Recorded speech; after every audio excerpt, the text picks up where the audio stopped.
La vinya es cultiva a totes les cotes, des de ran de mar fins a més de 700 metres d'altitud, en plena serra prelitoral. L'empremta d'aquest conreu mil·lenari és present a tota la zona per la feina de generacions de viticultors que ha acabat modelant el paisatge.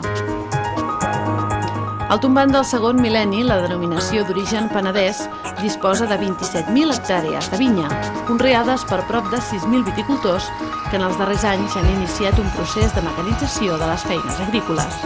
La implantació de noves tècniques i eines aconsegueix uns ceps més sans i vigorosos, un 81% dels quals són de varietats blanques i la resta, un 19%, de varietats negres.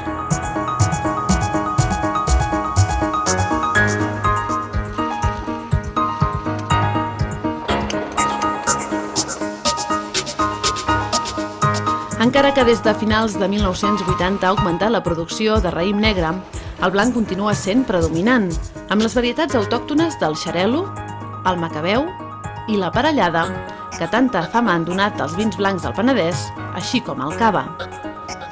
Com a peculiaritat de la zona hi trobem la malvasia de Sitges, un raïm autòcton del Garraf del que l'any 2001 només es conreaven unes 5 hectàrees.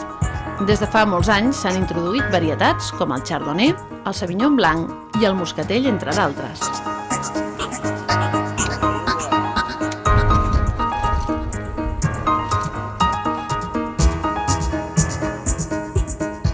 Les varietats negres autoritzades són l'ull de llebre, el samsó, la garnatxa i el monestrell.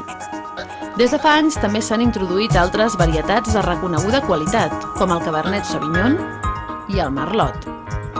Les varietats de Shiraz i de Pinot Noir es troben en fase d'experimentació.